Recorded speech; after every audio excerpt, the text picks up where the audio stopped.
Listen to that sound, that thin, dry hiss. That's a kitchen faucet, turned all the way open, and it's giving you nothing but air. No water, not a drop. It's the third day. The refrigerator behind you stopped being a refrigerator 2 days ago. Now it's just a warm box that smells like something died in it. Because something did. The milk. The meat you were saving. Your phone is sitting at 4%, and there's nothing in this house that will put a single point back on that battery. The lights don't work. The heat doesn't work. And that faucet just keeps hissing. Here's what nobody told you. Municipal water pressure doesn't last for days after the power goes out. When the pumps lose electricity, you've got somewhere between 6 and 24 hours before the pressure bleeds out of the lines. Not a week. Not 3 days. Sometimes 6 hours. And most folks' entire survival plan is a case of bottled water from the store and a whole lot of hope. Stay with me. By the end of this, you're going to understand exactly what to do, in exactly what order, so that a dead faucet is an inconvenience instead of the beginning of the worst week of your life. My name is Ray Calloway. I spent the better part of 2 decades in places where the supply trucks stopped coming and nobody was going to fix it for you. I've worked a grid down after a hurricane rolled through and watched a modern American city come apart by the 3rd day. I've packed wounds in the field with worse than what you've got in your bathroom cabinet. I'm not here to scare you. I'm here to tell you what I've actually seen and what actually works. So let me tell you the thing nobody in this whole business wants. Said out loud. You were trained your entire life to be a perfect customer of the grid. To outsource your water, your heat, your light, your food. To hand every one of those over to a system that only works as long as a switch 300 miles away stays closed. And nobody ever sold you the alternative because resilience is a one-time purchase and dependency is a subscription. You see the difference? They don't make money when you can stand on your own. They make money every single month you can. And then, this is the part that really gets me. The prepper industry took that same helplessness and flipped it around and sold it right back to you. Fear. $2,000 bug-out bags. Freeze-dried buckets with a shelf life longer than your mortgage. So now you're a customer on both sides of the meter. A customer of the grid and a customer of surviving the grid. Now, I want to be careful here, because this isn't a conspiracy with a meeting in a back room. There's no council. It's something quieter and honestly worse. Nobody has to plan it, because everybody profits from you not knowing. That's it. That's the whole machine. Keep you one payment away from safety forever. I'm going to say that once, and then I'm going to leave it alone, because I'm not selling you anger. I'm selling you a plan. Free. Here's the one idea the whole thing hangs on. Write this down. The grid isn't a thing you have. It's a service you rent, and it can be canceled without notice. No warning, no refund, no customer service line that picks up. Once you really see that, once you stop thinking of the wall socket as yours and start thinking of it as rented, the whole plan reorganizes itself. Because now the job is simple to say, even if it's work to do. You convert rented functions into owned capabilities, and you do it in one specific order. The order things kill you. That's the trick most people miss. They prep stuff, random stuff. A generator they never fueled. A rifle and no water filter. You don't prep stuff. You prep sequence. The order of dying decides the order of buying. Water before food. Heat before light. Skills before gear. Let me walk you through it. Water first. Always water first, because water is the fastest killer in the whole lineup, and it's the one people wave off because it comes out of a wall so easy. Let me give you a number that most people in your own house don't know. The average American home is already storing somewhere around 40 to 50 gallons of clean, drinkable water right now. And it's got nothing to do with what's in your pantry. Your water heater holds 30 to 50 gallons on its own. Your pipes hold a few more. That is days of drinking water sitting in your basement or your utility closet. And in a real emergency, almost nobody touches it because nobody ever told them it was there. So here's what you do the moment the power drops and you don't know why. Before that pressure bleeds out, remember, 6 to 24 hours, you fill everything. Bathtub, pots, pitchers, and you close the main valve where the water comes into your house. So the good water in your lines and your heater doesn't drain backward or get contaminated when the municipal side loses pressure and starts pulling in whatever's in the ground. There's a drain valve at the bottom of your water heater. Know where it is now, not on day 3. For making questionable water safe, you don't need a $200 gravity system to start. A rolling boil for 1 minute kills what'll make you sick. Plain, unscented household bleach, 8 drops per gallon, let it sit 30 minutes, handles it when you can't boil. A good filter is worth owning, and a Sawyer squeeze runs about $40 and lasts you basically forever. But understand the priority. Boiling and bleach are skills. The filter is gear. Skill's cheaper and it never breaks. Now heat. And I put heat before food and before light on purpose, because in a cold climate, cold kills you faster than an empty stomach ever will. Here's the blunt contradiction of everything you've been sold. You do not heat your house. That's the mistake. People fire up some heater trying to keep a 2,000 square foot house at 72 degrees, burn through their fuel in a day, and then they've got nothing. You don't heat the house. You heat one small room, and inside that room, you heat the person. Pick your smallest room. Interior if you've got one. Fewer outside walls. Hang blankets over the windows and in the doorway. You're building a little pocket, and you dress for it.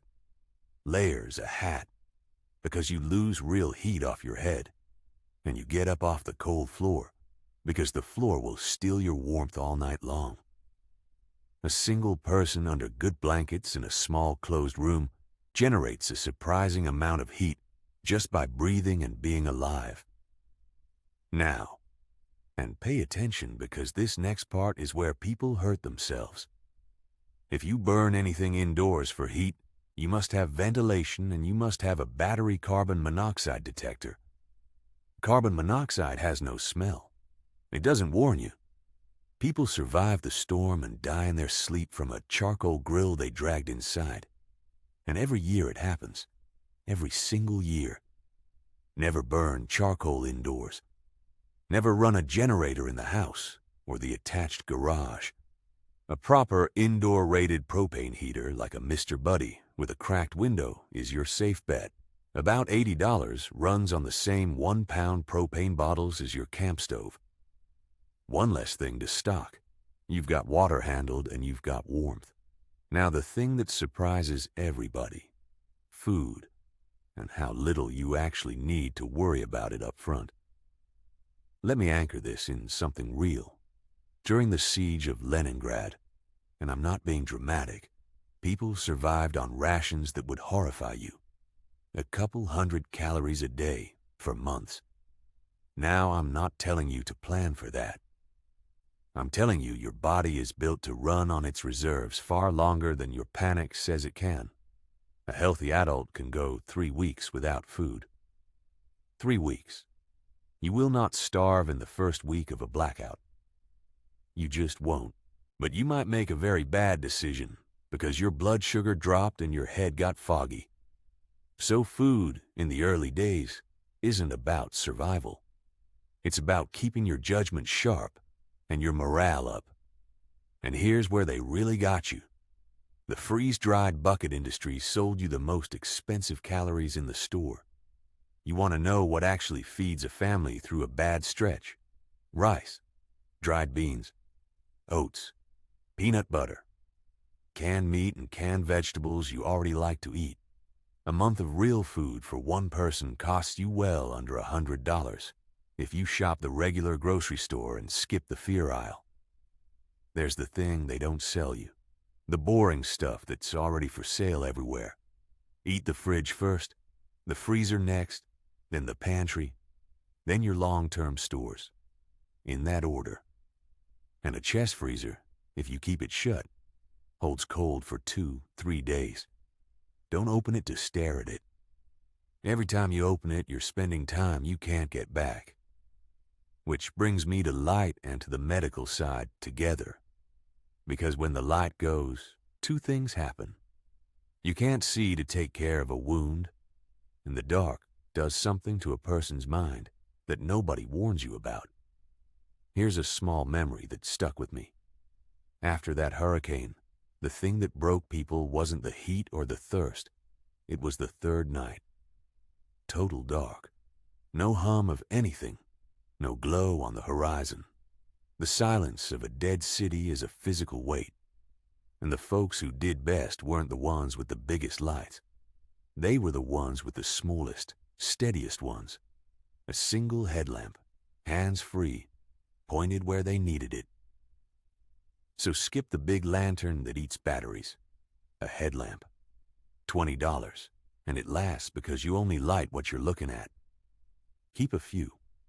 Keep the batteries in a bag next to them, and know this: cold kills batteries. So in winter, keep your spares in an inside pocket, close to your body. Little thing. Matters at hour 72. On the medical side.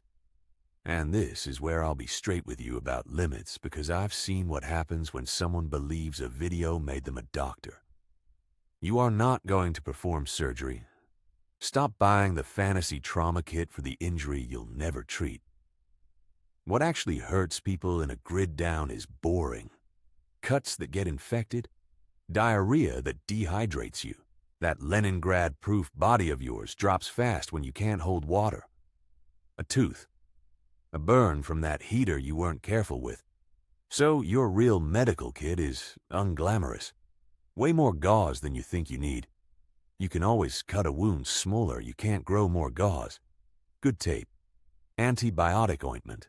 Ibuprofen and acetaminophen. Anti-diarrheal and the packets to replace what you lose. And a 30-day buffer of any prescription you die without.